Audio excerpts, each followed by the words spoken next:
حرفيا احنا مش فاهمين في ايه. نظريه مؤامره ليفل الوحش على الزمالك، نظريه مؤامره على الزمالك. تعالى بقى نشوفوا رضا عبد العال قال ايه على نظريه المؤامره دي، عشان احنا كده كلنا هنموتوا، بس هنموتوا من الضحك الصراحه.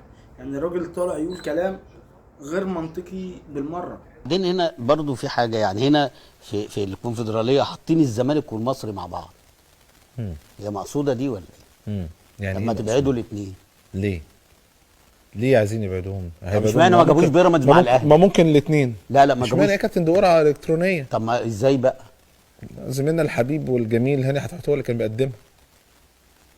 مفيش الكلام ده. يعني ايه قصدهم؟ يعني قصدك ايوه هم عشان عايزين يطلعوا فرقه من الكونفدراليه، يا الزمالك يا المصري يرتاحوا منه. طب ما استنى بس تحطوا. انت هقول لك بس الفرقتين نيامبا النيجيري وبلاك بولز الموزمبيق. انت فين؟ طب ما في 3 مجاميع تانيين ولا 4 مجاميع تانيين. هي حبكت يعني الزمالك والمصري بقى عم هاني حتحوت. لا هو هاني ملوش دعوه. طب امال ايه؟ مين اللي سحب هاني كان بيقدم.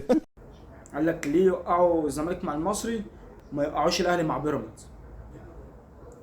حرفيا انا مش عارف اقول ايه. فطبعا ربنا معانا، ربنا مع الكابتن رضا عبد العال بعد التصريحات اللي قالها دي، لان انا مش عارف هو بيجيب تصريحاته دي منين الصراحه. فهو ده الفيديو. سلام.